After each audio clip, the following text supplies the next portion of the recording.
Le président. Monsieur de Thouin, pouvez-vous nous expliquer tout ce que vous connaissez à propos de l'affaire d'Aubet, à savoir le viol et la tentative de meurtre dont a été victime une jeune fille à Lutre? Monsieur de Thouin. Le 22 novembre 1995, un peu avant 8 heures du matin, le planton de la brigade a reçu un appel téléphonique de la secrétaire d'un médecin de la localité. Le message de cette personne disait qu'une fille se trouvait au cabinet médical et qu'elle avait été égorgée par son petit ami. C'est le message initial. J'ai envoyé 2 gendarmes sur place pour identifier la victime. Il s'agissait d'une jeune fille de 19 ans. Elle présentait une plaie impressionnante au cou et on apprend que son soutien-gorge a été lancé dans un arbre. À partir de là, je sais qu'il s'agit d'un crime de sang doublé d'une agression sexuelle. La jeune fille est transportée par l'ambulance du SAMU vers l'hôpital de Jumet. Je demande à mes 2 gendarmes de suivre cette ambulance, de se rendre à l'hôpital et d'accompagner la jeune fille. Je leur demande de me tenir au courant et de me donner tous les renseignements possibles sur cette agression. Je demande aussi qu'ils fassent attention à préserver les traces et indices, notamment au niveau des ongles de la victime, et qu'ils saisissent ses vêtements afin de les remettre au médecin légiste. J'ai alors effectué les divers avis nécessaires. Le premier concerne le substitut, mais il n'est pas présent. J'avertis la permanence de la PJ. Étant donné qu'il s'agit d'un crime de sang, je sais que la PJ va reprendre l'enquête. C'est une procédure automatique à Charleroi. Mon correspondant me précise qu'il avertit le labo, le commissaire Van der Hagen, et qu'une équipe descendra sur place. J'avertis ensuite le chef de la BSR de Charleroi, l'adjudant-chef Leblanc. Je conviens avec lui qu'il m'envoie une équipe en renfort pour effectuer l'enquête dans le voisinage. Ensuite, j'avertis le substitut du procureur du roi, M. Sommeville, et je le mets au courant des faits. Il me répond qu'il envoie le médecin légiste à l'hôpital de Jumet. J'avise également mon chef des permanences à Charleroi, ainsi que la brigade voisine, afin qu'elle m'envoie une équipe en vue de me donner un coup de main. Les gendarmes qui se trouvent à l'hôpital me renseignent par bribes. Ils n'ont pas de contact avec la victime, et n'en auront d'ailleurs jamais. C'est donc par l'intermédiaire du personnel hospitalier qu'ils pourront donner des renseignements. J'ai appris que la jeune fille a été agressée au milieu de la passerelle à Lutre. Sous la menace d'un couteau, l'auteur l'a fait monter dans une petite voiture sombre. Ce véhicule a circulé pendant un temps indéterminé, probablement le long du canal. Le soutien-gorge de la victime sera enlevé. Permettez-moi, Monsieur le Président, de taire certains détails, puisque cette affaire n'est pas encore élucidée. Le Président. Si ces détails sont importants, je vous demanderai d'y revenir lors de votre audition à huis clos. Monsieur de Thouin. D'accord. Lorsque la voiture s'arrête, la jeune fille est victime d'une agression sexuelle que je ne détaille pas maintenant. Elle est chloroformée. Elle perd connaissance et à son réveil, elle aperçoit un couteau. Elle ressent des douleurs au cou et, face à l'auteur, elle simule la mort. L'auteur essaie de voir si elle vit encore. Il lui soulève le bras et le laisse retomber. Le père fait des déclarations à mes gendarmes, que je vous révélerai tout à l'heure également. Arrive ensuite l'équipe BSR, qui est chargée de mener l'enquête voisinage et de déterminer l'endroit de cette agression sexuelle. Arrive aussi l'équipe de police judiciaire, M. Toubeau et Roucher. Il me semble que c'est M. Roucher qui m'apprend que l'affaire est à l'instruction et que la police judiciaire reprend l'enquête.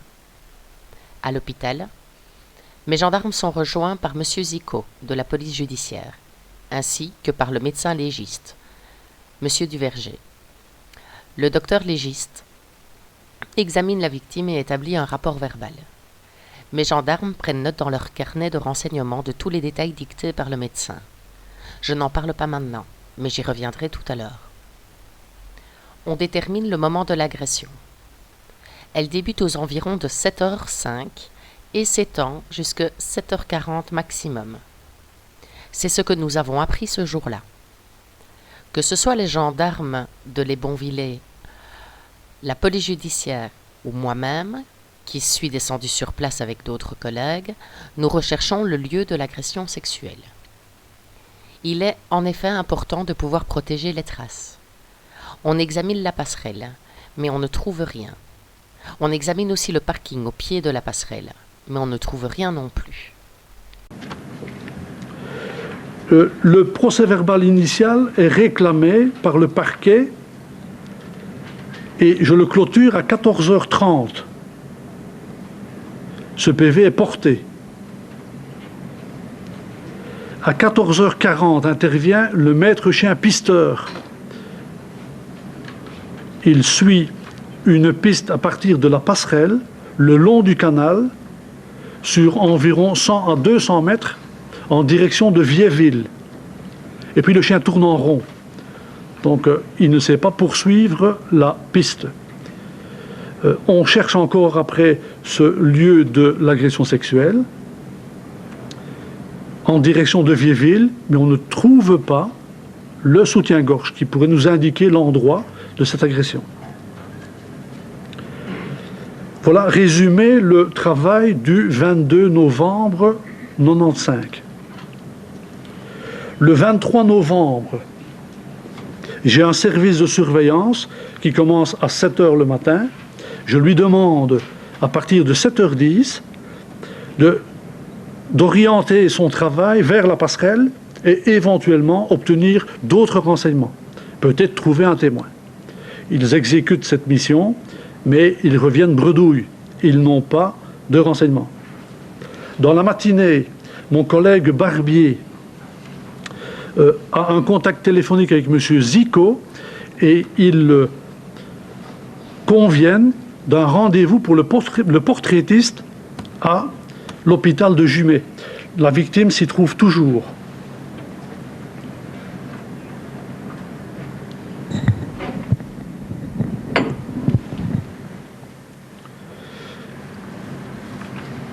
À 15h, la police judiciaire descend sur les lieux avec la victime, à mon grand étonnement. La victime est là. Plusieurs membres de la PJ, dont le commissaire Van der Haag, sont là, et la victime désigne l'endroit où elle a été agressée sexuellement. Et cet endroit est localisé à Viéville, le long du canal. Dans la direction qu'avait emprunté le chien, mais le chien n'a parcouru cette piste que 200 mètres, et le lieu se trouve à 1,5 km de la passerelle. Donc nos recherches, on les a arrêtées trop tôt. Pourtant, on avait pris une carte avec un compas, on avait calculé le temps qu'elle pouvait mettre pour revenir. J'ai peut-être oublié de dire qu'elle est revenue après son agression à pied jusqu'au domicile du médecin de Lutre. Quand les gens de l'APJ sont allés sur les lieux, ils ont délimité un périmètre. J'étais le seul gendarme présent. Et en cours de leur travail, ils m'ont demandé de quitter le périmètre pour ne pas piétiner les traces éventuelles. Ce que j'ai fait. Un peu après, j'ai reçu un appel radio de mon planton qui m'a dit: une personne de Lutre a retrouvé le soutien-gorge. Il m'a donné son adresse. Cette personne a laissé le soutien-gorge à l'endroit où il l'avait trouvé. Je suis allé chez cette personne. Il est venu avec moi sur l'endroit. Il m'a montré le soutien-gorge. Et il se trouve sur le parcours 400 mètres en deçà. Donc à 1 km et 100 mètres de la passerelle. Donc on était passé à côté sans le voir. Et il s'agit bien de ce soutien-gorge-là, parce qu'il y a un détail que je révélerai tout à l'heure.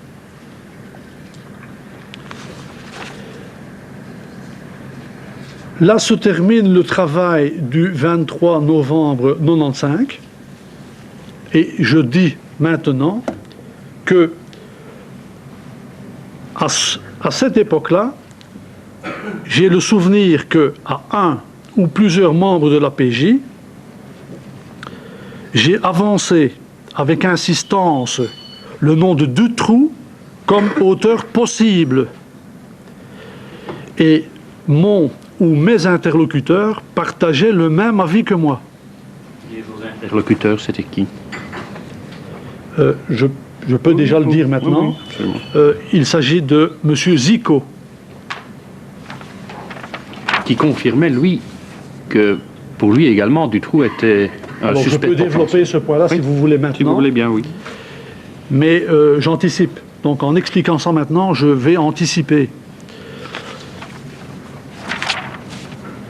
Quelle est la discussion que j'ai avec donc M. Zico?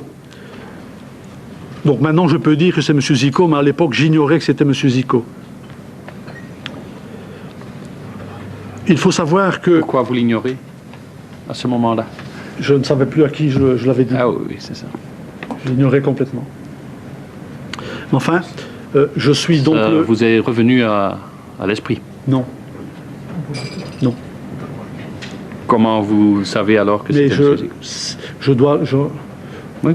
On met la charrue avant les bœufs, mais enfin, bon... non, faites votre explication comme vous le voulez. Je vais faire mon explication si vous le voulez bien. Je voudrais revenir au développement, peut-être après, on comprendra peut-être mieux.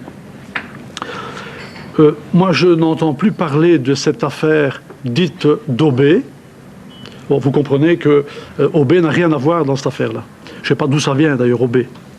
Puisque la victime est agressée à Lutre et elle est abandonnée à Viéville. Enfin, on parle de l'affaire d'Aubé. Nous continuerons à dire affaire d'Aubé. Je n'entends plus parler de cette affaire jusqu'à la mi-août.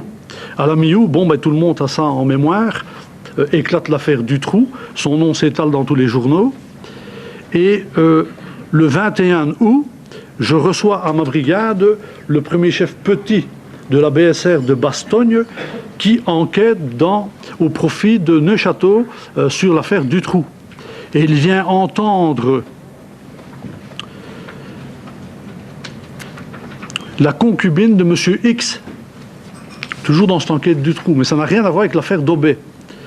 Et au moment de la tasse de café, je dis au premier chef Petit que, tiens, voilà, moi, le 22 novembre 95, il y a eu un enlèvement d'une jeune fille, une agression sexuelle, et je soupçonnais Dutroux à ce moment-là.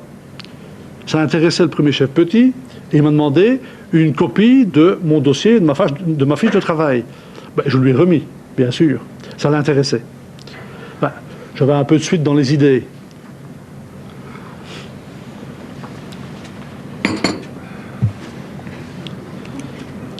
Le lendemain, le 22 août, un de mes collègues reçoit un appel téléphonique d'une dame de Lutre qui dit, voilà, il y a un adolescent qui dit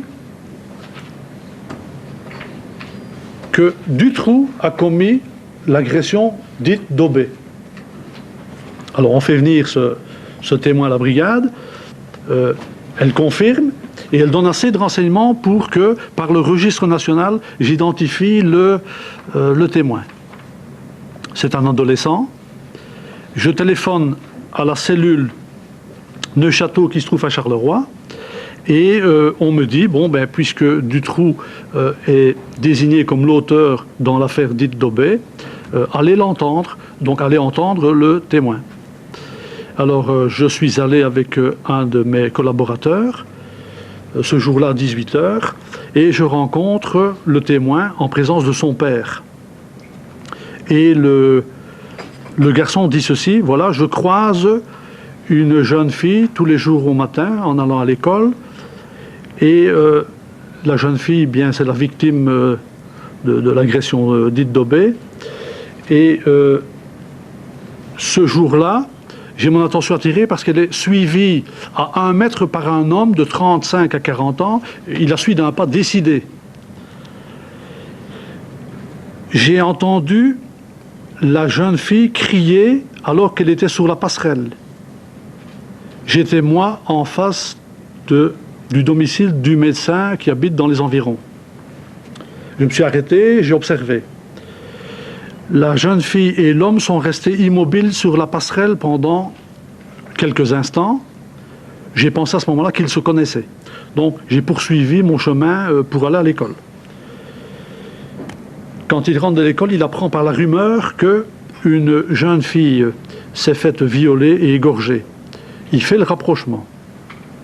Il me dit que le lendemain des faits, il a été contacté par un gendarme ou un policier en civil. Et aucune déclaration n'a été prise. Il me dit qu'il a reconnu l'homme comme étant Dutroux.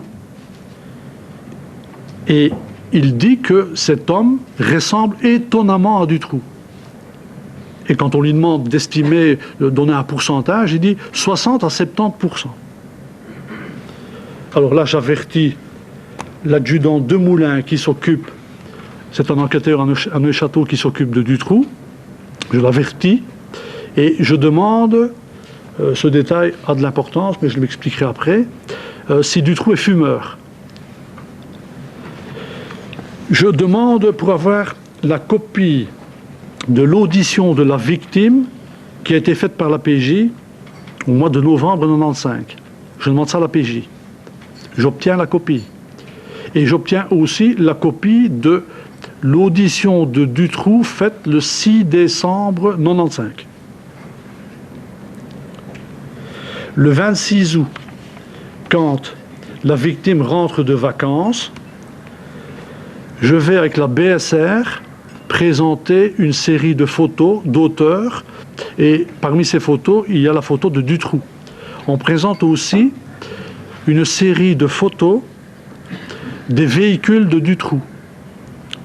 Là, la victime nous dit qu'elle est incapable de reconnaître encore son agresseur.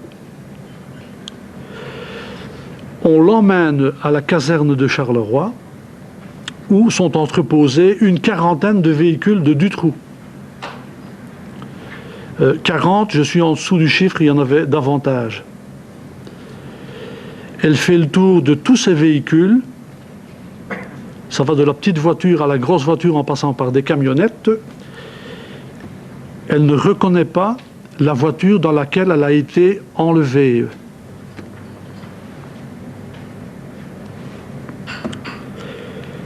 La victime reconnaît néanmoins avoir croisé le 22 novembre, avant son agression, d'avoir croisé un jeune homme. Elle dit qu'elle a crié sur la passerelle et elle dit qu'elle est restée immobile avec son agresseur pendant un certain temps. Donc j'en ai déduit à ce moment-là que le garçon avait bien vu ce qui s'était passé. J'ai remis le procès-verbal que j'ai établi le 2 septembre au procureur du roi Marchandise en main propre. Enfin, quand je dis j'ai, un de mes collaborateurs. Le 3 septembre, je rencontre le commissaire de police de Pontassel.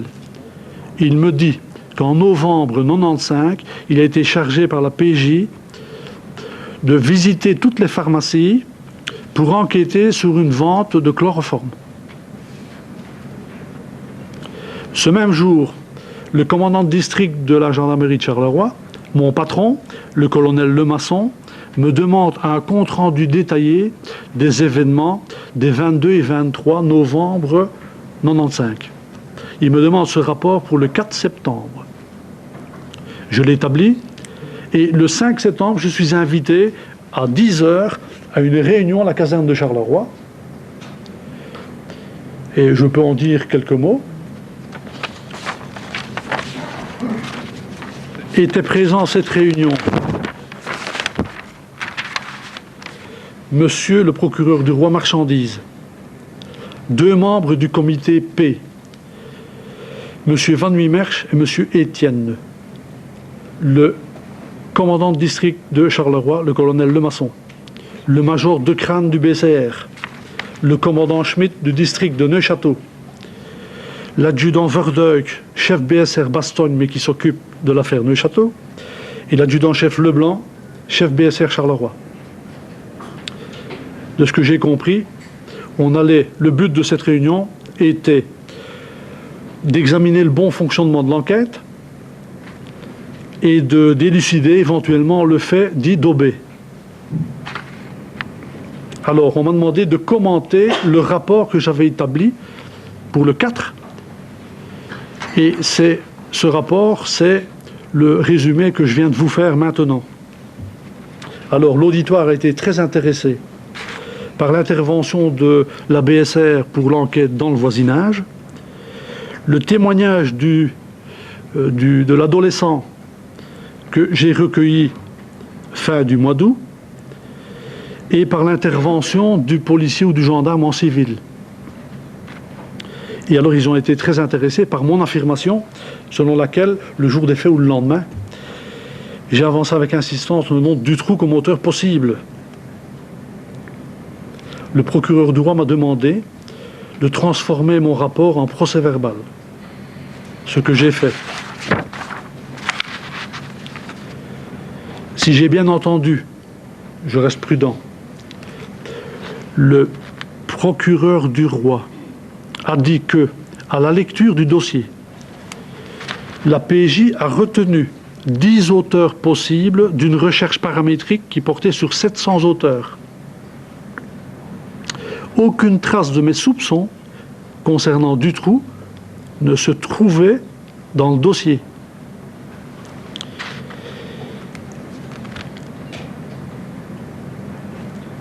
Quand on lui a fait remarquer l'audition sommaire faite le 6 décembre par l'inspecteur principal de PJ Lambrex, le procureur du roi a dit que ça s'expliquait parce que Dutroux était issu d'une recherche paramétrique sans plus. Je précise, si j'ai bien entendu, je l'ai écrit. J'ai remis un compte-rendu de l'élucidation pour les faits de 85 concernant Dutroux.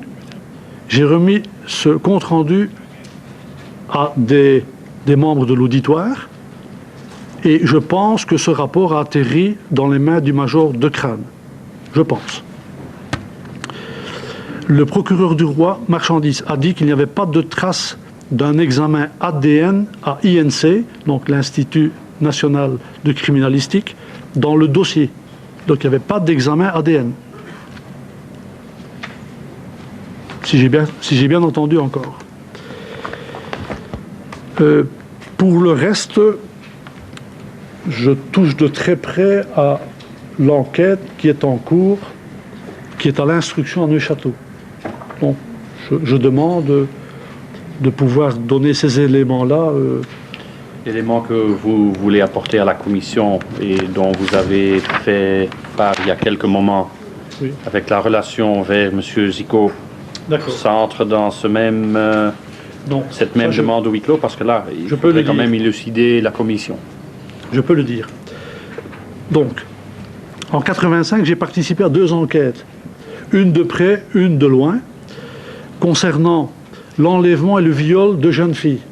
Je me suis occupé plus spécialement de l'enlèvement de la jeune fille de 19 ans. Celle-là a été enlevée à Aubé. Celle-là. Je me suis occupé de loin à une enquête concernant l'enlèvement d'une jeune fille de 15 ans. Je dis de loin parce que le constat a été fait par la police locale. Alors, je connaissais les méthodes employées par Dutroux en 85. Et qu'est-ce qu'il faisait en 85 ? Il enlevait une jeune fille, il la plaçait dans un véhicule, il l'emmenait un peu plus loin. Alors, il commettait une agression sexuelle, il était brutal, odieux, et les 2 faits de 85 se sont passés à Pont-à-Celle, dans l'entité de Pont-à-Celle. Maintenant, je me trouve en face d'une 3e agression qui, pour moi, est similaire. Il y a des similitudes flagrantes Alors c'est pour ça que je pense à Dutroux. En 15 ans de métier à Pontacelle, puisqu'il y a 15 ans que je suis là, ben, j'ai en mémoire 3 cas. Les 2 premiers, Dutroux est reconnu comme auteur à l'époque, et puis j'ai ce 3e cas. Alors je n'ai pas dit que c'était Dutroux, mais pour moi c'était un auteur possible. Et mon interlocuteur de la PJ, ben, il connaissait l'affaire autant que moi, puisqu'on en a discuté librement. Et je me souviens, ça je l'ai en mémoire, quand je parle de ces affaires, de ces événements de 85, j'ai le nom de Dutroux sous le bout de la langue, mais il ne sort pas. Je ne parviens pas à sortir le nom. Et c'est mon interlocuteur de la PJ qui me le souffle. Et je dis, ben oui, c'est ça, c'est lui. Il me dit Dutroux, point d'interrogation. Ben oui, c'est Dutroux. Et on en a parlé librement. Maintenant, c'est vrai qu'il y a des éléments négatifs. C'est que dans les faits de 85, les auteurs sont 2 ou 3. Dans le fait de 95, l'auteur est seul. Dans le fait de 95, il y a du chloroforme. Ça n'existe pas en 85. Le signalement que nous avons de l'auteur en 95 ne correspond pas très bien au signalement de Dutroux, puisque il est dit dans le signalement auteur type étranger. Enfin, nous savons ce que vaut le témoignage quand on est pris sous le coup d'une forte émotion. Alors ben voilà ce que j'avais à dire, et la discussion a été très, très franche avec mon interlocuteur de la PJ. Comment vous êtes certain que votre interlocuteur est M. Zico? Eh bien, ça fait partie de la 2e réunion que nous avons eue, qui fait suite à la réunion du 5 septembre. Cette réunion a lieu le 17 octobre. Et là, c'est là que un membre du comité P me dit que mon interlocuteur, lors des événements de novembre, était M. Zico. Donc il a reconnu que je lui avais parlé de Dutroux. C'est comme ça que je sais que c'est Zico. Mais j'aurais été incapable de le dire avant. Je ne me souvenais plus à qui je l'avais dit. Donc c'est M. Zico lui-même qui a soufflé le nom qui... Ah oui, ça c'est évident. Apparemment pas. Et M. Zico, puisqu'il s'agit de lui, connaissait ces événements-là aussi bien que moi. Pour la petite histoire, si les faits ont été élucidés par la BSR de Charleroi, l'enquête a été reprise immédiatement par la PJ de Charleroi. Donc cette enquête Dutroux en 85 est une enquête qui a été menée par la PJ. Donc il n'est pas étonnant que des gens de la PJ connaissent cette affaire, puisque c'est eux qui ont traité l'élucidation. Chers collègues, je crois que pour le restant, M. Detouin a demandé de pouvoir s'exprimer à huis clos. Donc, sauf s'il y aurait des questions maintenant. Mais... Donc je demanderai de vouloir quitter la salle. Nous continuons avec M. Detouin à huis clos.